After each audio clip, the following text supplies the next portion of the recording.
Hello, welcome to Jikoni Magic.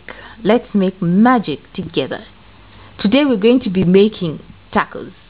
These tacos are made with ingredients that are readily available from supermarkets next to you.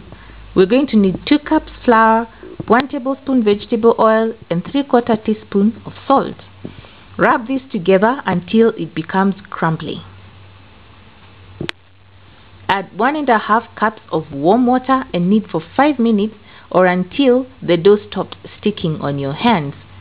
Cover with a damp kitchen cloth and leave to rest for 20 to 30 minutes. Divide into 7 equal portions or to size that fits onto your pan comfortably. I used this size because it's the one that fits perfectly on my pan.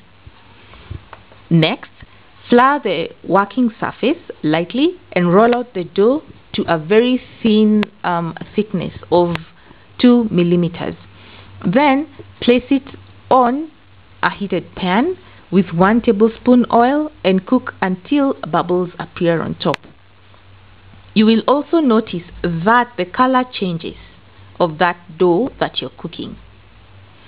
Once you notice this, turn it over. Okay, cook that other side for a minute and then you will feel the dough soften. Fold it over by half and cook that side for 3 minutes. Turn it over to the other side and cook that other side for 3 more minutes.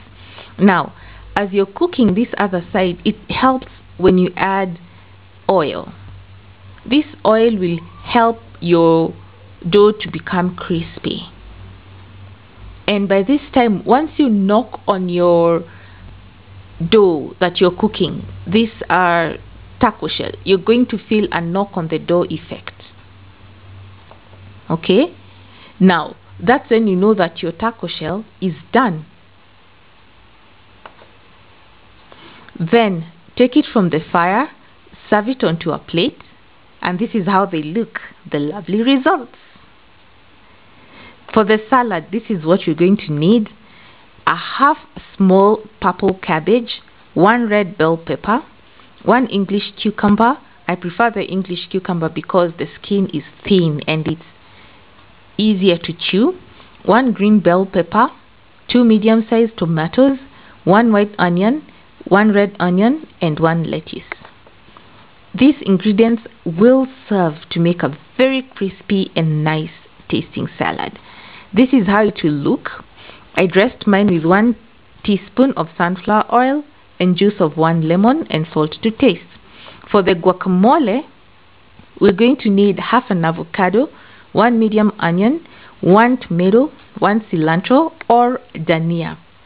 You can adjust the quantities to suit you. Then mash it together with a fork until creamy. Don't forget to add the salt to taste,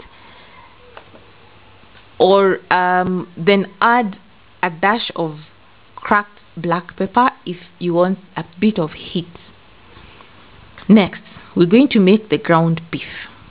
Now, for the ground beef, what we will need is half a kg of ground beef, which you're going to place on a pan that is already preheated with 1 tablespoon of vegetable oil. I always use sunflower vegetable oil. As it's cooking, break it up so that it does not clump together. Ensure that you keep stirring it. Cook until the water dries out completely, and do not forget to cook your beef for 20 minutes until it is well done. Okay, when it's well done, you're going to start making your other ingredients. In a pan, a separate pan, heat oil, and to it add a pinch of cumin and fennel seed, and cook this until they brown slightly or they start crackling, and then add 1 large diced onion. I like the fennel seed because it adds a licoricey taste to my food. Next, add 1 roughly chopped clove of garlic, or 2 depending on how potent you want your garlic to be. For this case, I added 1, and 2 small green chilies that I have removed the seeds and the ribs. Okay, add cooked ground beef and mix thoroughly. Then take 1.5 cups of boiled beans and put in a food processor. If you don't have a food processor, you can proceed to mash your beans manually, because what you want is to break up the beans and puree it to this consistency until it's smooth.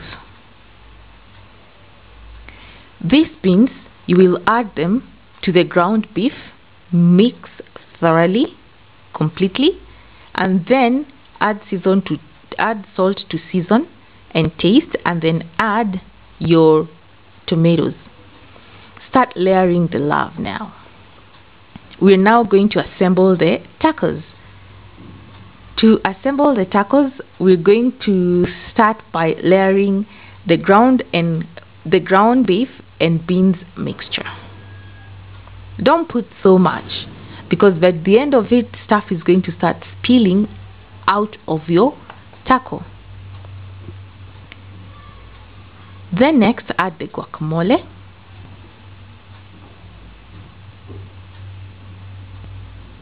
Then your crispy salad. You can see how bright and vibrant it looks. It also tastes the same. And then finish off your assembly by putting cheese if you're a cheese lover. In this instance, I added Parmesan cheese. I just love the taste of Parmesan cheese. And voila! Here is your guacamole, crispy salad, ground beef with beans inside your tacos. Tacos full of love. Bon appetit!